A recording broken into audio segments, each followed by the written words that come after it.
दीपांबुदि अस्तु महन्नप्रवच्चे कालान् नष्टं भक्ति उगं निजं इह प्रादुष्कर्तुं कृष्ण चैतन्य नामा आविर्भूतस्तस्य पदारविन्दे गाढं गाढं नियतं पञ्चा कल्पतरुपस्य कृपा सिन्धुभयो पतिताननुभावनिर्भो वैष्णवभ्यो।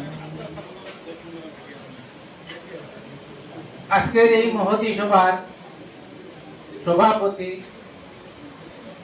আমার পরম শ্রদ্ধেয় জ্যেষ্ঠ ভ্রাতা এবং আমার উপস্থিত গৌরভক্তবৃন্দ, সবার সামনে আমার সভাপতি মহাশয় আদেশ করেছেন যে একটু অল্প স্থ সুখ সভাতে বলব বলে।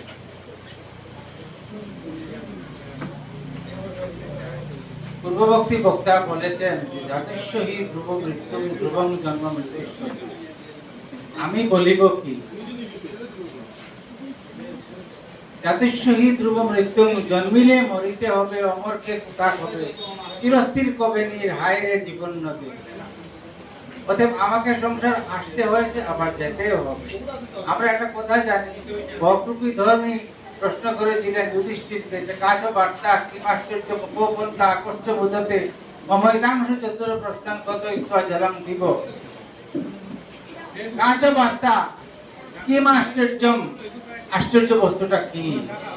এই পৃথিবীর মধ্যে আশ্চর্য বস্তুটা হলো প্রতিদিন অহন্য অহনি ভূতানি গচ্ছন্তি ইয়ম মন্দিরম শেষাহ স্থিরমিচ্ছন্তি কিমাশ্চর্যতঃ পরম। প্রতিদিন জীব জন্তু যায় জমঘরে, শেষে যারা তাকে তারা ইহা মনে করে আমরা তো চিরজীবী না, ইহ বজ্ঞয়, আর ইহা হইতে কি আশ্চর্য শূন্য মহাশয়। মোরা কাঁধে নিয়ে যাইতেছি, কিন্তু একবার ভাবি নাই যে আমাকেও একদিন এইভাবে যেতে হবে সংসার ছেড়ে। এটা আশ্চর্য বস্তু, এটা রোধ করার মতো কোনো উপায় আমাদের নেই। আমার বড় আদরের ধন এবং আমরা সবারই একজন আদরের ধন ছিলেন, তাহার নাম আদর মাস্টার। ওনার নাম যতীশচন্দ্র নাথ মহাশয়, কিন্তু অনেকে জানে উনি আদর মাস্টার, বড় আদরের ধন। যেখানে গিয়েছেন ওনাকে সবাই আদর আদর আদর আদর আদর দান করতেন, এই জন্য তার নাম ছিল হয়েছিল যে আদর মাস্টার। আমাদের পরম আদরের ধন আদর মাস্টার আজ সেই সংসারের মধ্যে। আমরা কি সেই আদরের ধন হতে পারবো? আমার তো মনে হয়। যাই হোক, সামান্য সময় বক্তব্য রাখার জন্য অনুরোধ, সময় অত্যন্ত কম, আমি 5-7 মিনিট আমার বক্তব্য এখানে শেষ করছি। আমরা এখানে কি করেছি? আপনারা সাধুগুরু বৈষ্ণব এখানে উপনীত হয়েছেন। পুত্রের কর্তব্য জীবিতে বাক্য পালনঞ্চ শ্রাদ্ধা হে পুরী পূজনম গয়ায়াং পিণ্ড দানঞ্চ পুত্রেশ্ব ত্রিবিধ কর্মম। পুত্রের 3টা কর্তব্য। গরুড় পুরাণ বলিতেছেন পুত্রের 3টা কর্তব্য। পুত্র শব্দের অর্থ হলো পুতি নামক নরক হইতে ত্রাণ করে বলে তার নাম পুত্র। আমরা বিবাহ করি, কেন বিবাহ করি? বিবাহ করার কারণটা হলো পুত্রার্থে কি হতে পারছে, পুত্র পিণ্ড প্রয়োজন।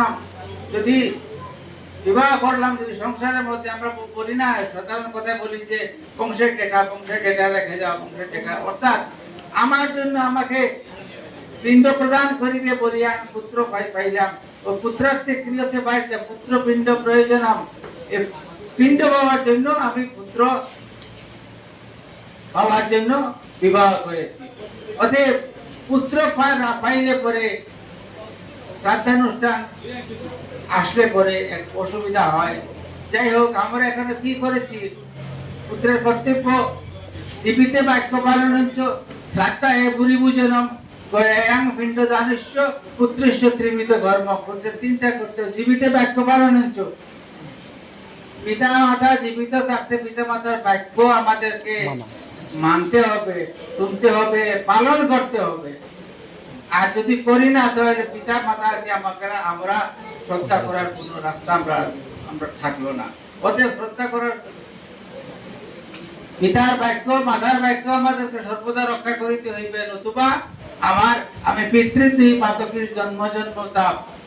পিতৃতুই অর্থাৎ পিতৃতুই হয়ে গেলাম, আমার জন্ম জন্ম তাপ রইল। অতএব আমাকে কি করিতে হয়েছে? জীবিত বাক্য পালন শ্রাদ্ধ হে পুরী পূজনম, শ্রাদ্ধকাল আসিলে পরে পুরী পূজন করাইতে হয়। কিন্তু বর্তমান সময় এমন একটা বিষয় হয়ে গেছে যে শ্রাদ্ধ বাসনে মানুষ গিয়া আহার গ্রহণ করে না। সবার কাছে একটা প্রচার হয়ে গেছে যে শ্রাদ্ধ বাসনও ভাত খাইতে নাই, শ্রাদ্ধ বাসন খাইতে নাই।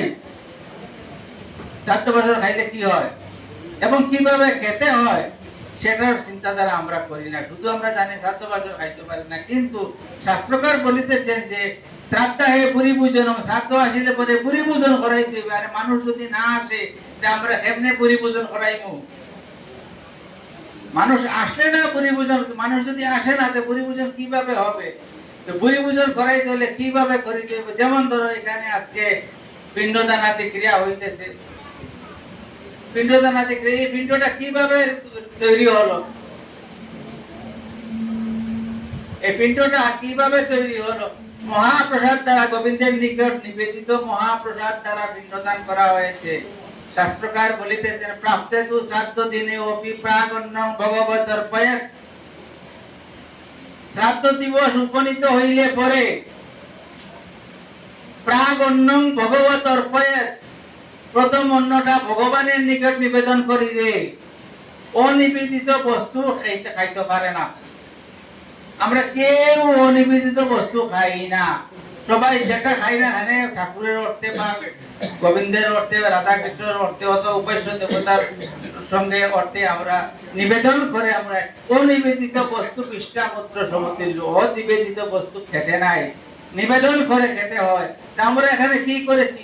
এই যে অন্ন ব্যঞ্জাদি পানীয় জল যেগুলো আছে সব গোবিন্দের নিকট ভোগরাগ করে, সেই ভোগরাগে কৃত যে মহাপ্রসাদ তৈরি হল, সেই মহাপ্রসাদের এখানে পিণ্ডদান হয়েছে। বৈষ্ণবীয় আচার সার্থক বিধানে, বৈষ্ণবীয় আচার অনুযায়ীর মাধ্যমে আমরা এখানে পিণ্ডদান করেছি শ্রী গোবিন্দের নিকট নিবেদিত মহাপ্রসাদ দ্বারা। তো আমরাও আসলে আজকে উপনীত যারা আছে সবাই এই বিদেহী আত্মার শ্রাদ্ধ দিবস উপলক্ষে আমরা প্রসাদ গ্রহণ করিব। ভাত খাইতাম না, ভাত খাওয়ার কোনো কথা উঠে না। আমরা প্রসাদ খাইতাম। প্রসাদ খাইতে এর কোনো মানা আছে? সবাই আমরা প্রসাদের জন্য একদম ব্যাকুল। প্রসাদ প্রসাদ, আরে প্রসাদ আসলে পরে এমন অবস্থা। ও সেদিন দেখলাম ইসকনের প্রোগ্রামে দেখলাম প্রসাদ ইটোর উপরে রাস্তা, কোনো বাস পিছন নেই, যেখানে সেখানে বইয়া খা, প্রসাদ খা, প্রসাদ খা, প্রসাদ খা। আর এমন অবস্থা, প্রসাদের এমন অবস্থা, আমি দেখা পরে বললাম রাস্তাটা প্রসাদের গন্ধে মোহিত হয়ে গেছে। শুধু প্রসাদ, এই প্রসাদ পাওয়ার জন্য আমরা সবাই লালায়িত, সবাই কাঙ্গাল হইয়া ঘুরিয়া এই প্রসাদ পাওয়ার জন্য। কিন্তু আমরা সেই শুধু পিতা মাতার বিবাহের পরে প্রসাদ দ্বারা পিণ্ডদান করা হয় না। প্রেতকর্ম করিয়া দুইটা পিণ্ড প্রদান করে সেই নিবেদিত এই যে পিণ্ডের অন্নটা গোবিন্দের নিকট বা ভগবানের নিকট অর্পণ করা হয় না।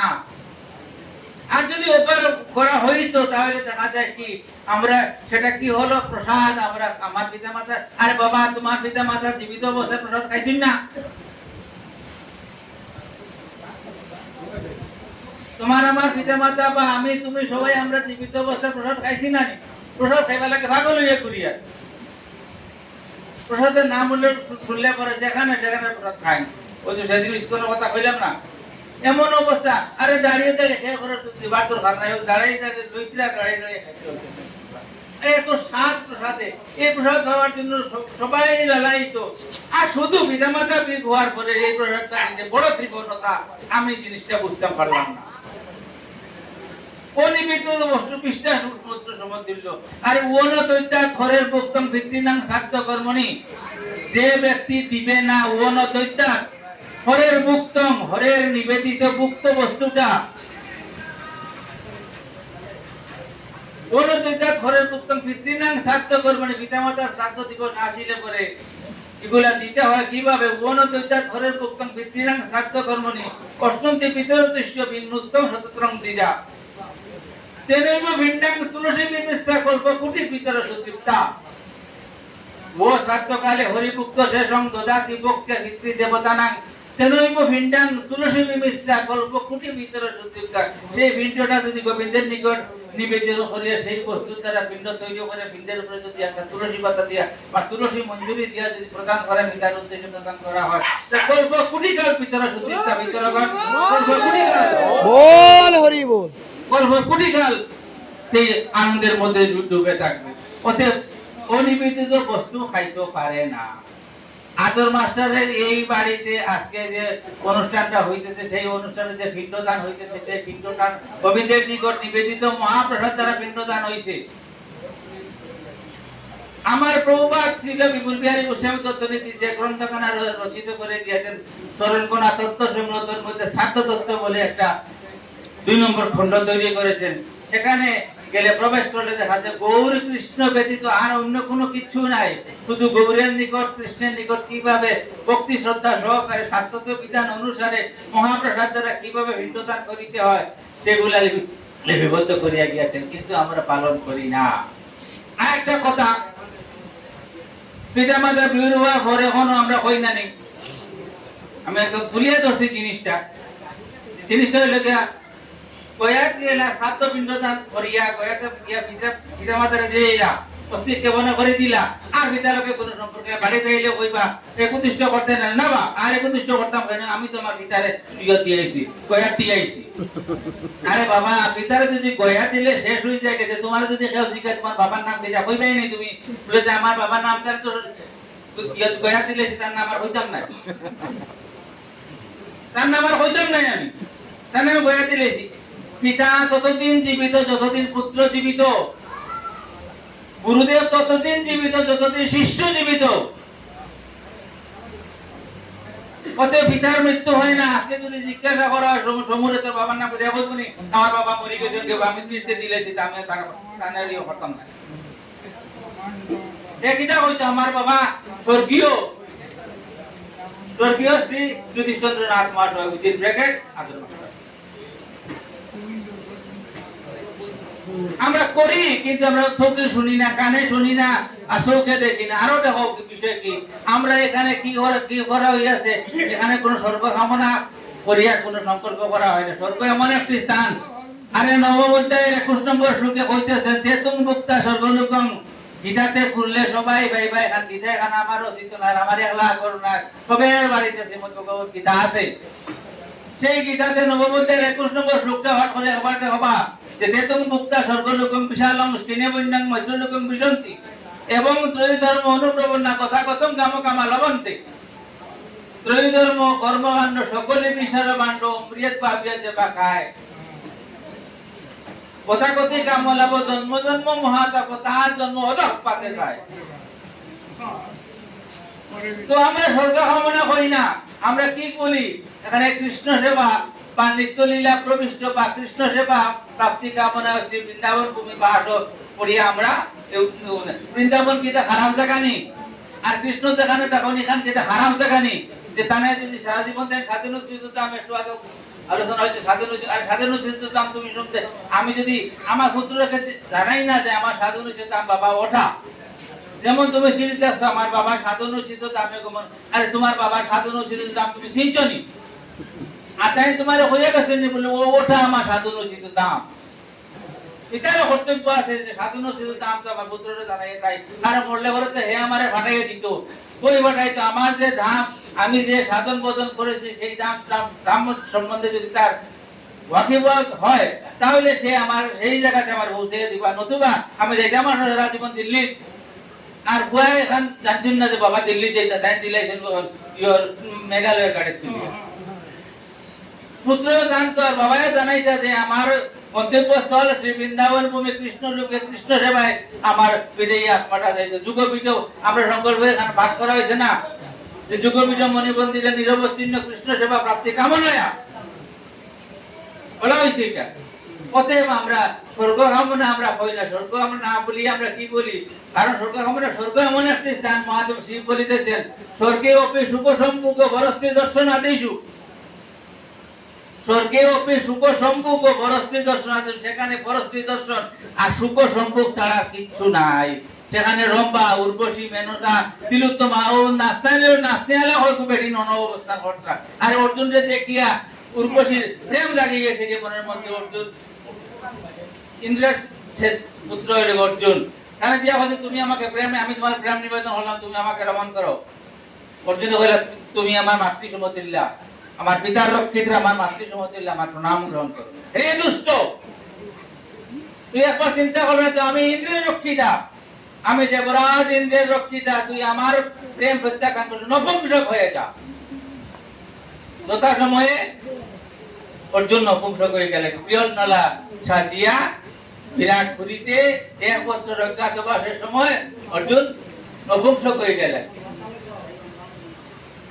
আমরা আমরা কি হইলাম এখানে যে স্বর্গে খেয়ে তখন রম্বা উর্বশী মেনকা তিলোত্তমায় নর্তকী নাচতে হলে কয়জন এরা তখন এরা লইয়া শুনেন এটারে বলা হয় নন্দন কানন ইন্দ্রের রাজত্ব কালে যে লীলা বিলাসের যে ক্ষেত্র যেটা সেটাকে বলা হয় নন্দন কানন যেখানে শুধু আনন্দ ছাড়া কিছু না সেই আনন্দটা দৈহিক আনন্দ পারমার্থিক আনন্দ নয় অতএব আমরা কি করলাম এখানে আমরা কৃষ্ণ সেবায় প্রাপ্তি কামনায় বলি আমরা স্বর্গ কামনা হইয়া এইটাই আমরা করলাম এই হলো গিয়া আজকের মানে সাধ্যের যে মূল কর্ম যেটা সেই কর্ম তো আমরা এখন কি করিব আপনারা বৈষ্ণবগণ এখানে উপনীত হইয়াছেন আগেকাল শ্রাদ্ধ দিবস আসিলে পরে ব্রহ্মপুজ্জির ব্যবস্থা করা হইতো সেই ব্রহ্মপুজ্জিটা 3 জন 5 জন 7 জন এইভাবে ব্রহ্মপুজ্জি দেওয়া হইতো যথা সময় দশরথ মারা গেলেন রাজধানীতে পঞ্চবটী বনে আবার রামচন্দ্র রইলেন যথা সময় জানলেন পিতার বিয়োগ হয়ে গিয়েছে তখন শ্রাদ্ধ দিবস পালন করার জন্য রেডি হইলেন দেখা যায় তিনি বন অন্বেষণে গেলেন সীতাকে সময় বইয়া যাইতেছে সীতা দেখলেন সময় তো চলে যাইতেছে এখন কি করা যায় ওই সীতায় পিণ্ড দান করলা আরে পুত্র থাকতে সীতা বেটি বউয়ের এখানে পিণ্ড দান করলা এটারও তাৎপর্য আছে যে পিতা জীবিত থাকতে পুত্র শ্রাদ্ধ না করে বউয়ে শ্রাদ্ধ করলেন আর সময় যাবে বুঝা তো সেখানে কি হইলো ব্রাহ্মণের নিমন্ত্রণ করলেন ব্রাহ্মণ 3 জন আসলেন পরে সেবার আয়োজন সব রেডি হইলো মা সীতা কি করলেন সীতা থাল দিয়ে এখানে পরিবেশন করে হঠাৎ সব শেষে দিয়ে একটা থাল দিয়ে ঢাক করে মাটিতে ফেলে দিয়ে রামচন্দ্র বললেন কি করলে ওই শীতে জনকনন্দিনী বাবার নাম তুলিয়া কইছেন তার খুব সেন্টিমেন্টাল লাগছে বলে প্রভু কি বলে তুমি প্রসাদের থালিটাই ফেললে কেন বলে প্রভু তুমি আমাকে সাহস দাও আমি সত্য কথা বলি আমি জাহাং রেখে পুরা চেষ্টা সর্বাবরণ বসিতে আমি যে সময় রাজ্যে ছিলাম সেই সময় আমি সর্বাবরণ বিভূষিতা ছিলাম আর আজকে আমি বলকল পরিধান করিয়া আছি আমি দেখলাম কি তব পিতা মায়া দৃষ্ট ব্রহ্মনাথৃষ্টা রাঘব হে রঘুনন্দন আমি দেখলাম তোমার বাবা আমার শ্বশুর তিনি এখানে বসে সেবা করিতেছেন আমার লজ্জা হইছে কারণ তিনি আমার শ্বশুর আমি এই অর্ধ উলঙ্গ অবস্থায় আমি কিভাবে তাকে পরিবেশন করব ওই আমি আমার আর লজ্জা সংগ্রহ করতে পারতেছিলাম ত্যাগ করে ফেলে দিয়ে অপকৃষ্টাস্মৃতে না হং ত্রপয়া রঘুনন্দন হে রঘুনন্দন তুমি আমাকে ক্ষমা করো আমার এই ভুলের জন্য অতএব পিতামাতা বিবাহের পরে ব্রাহ্মণের দেহকে আশ্রয় করে সেই ব্রহ্মপুঞ্জিটা গ্রহণ করে আমরা কলিযুগে আসি আমরা কি করলাম আমরা বৈষ্ণব পূজনের ব্যবস্থা করলাম বৈষ্ণব পূজন আমার শ্রীমন মহাপ্রভু কলিযুগে বামন অবতার বহু সুন্দর এই বৈষ্ণবাচারে বৈষ্ণবদের সেবা নিমন্ত্রণ করার জন্য তিনি এটা প্রধান নিমন্ত্রণ করলেন তাই অদ্বৈতের মাতৃশ্রাদ্ধে আমি সংক্ষেপে কথাটা বলিতেছি অদ্বৈতের মাতৃশ্রাদ্ধে আসে শ্রাদ্ধ পাত্র নিয়া দিয়া অদ্বৈতের ঠাকুর হরিদাস তো জগন হরিদাস উনি তার জন্মবৃত্তান্ত তিনি জগন তিনি এই শ্রাদ্ধ পাত্রটা নিয়া দিয়ে হরিদাসের নিয়া দিয়ে বলে তুমি খাইলে কুড়ি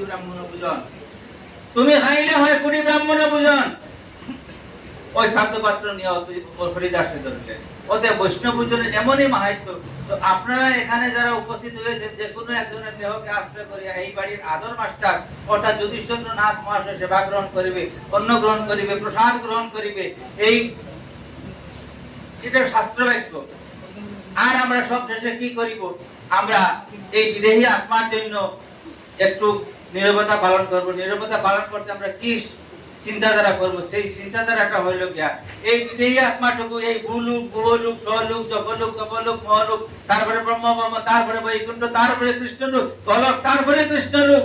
সেই কৃষ্ণলোকে আমার যুধিষ্ঠিরনাথ মহাশয়ের বিদেহী আত্মাটুকু সেই জায়গাতে গিয়া কৃষ্ণ সেবায় পৌঁছিব। এই কথাটা মনে মনে ভাবিয়া আমরা আধা মিনিট সময় নীরবতা পালন করব। এই বলে আমি আমার বক্তব্য এখানে শেষ করব।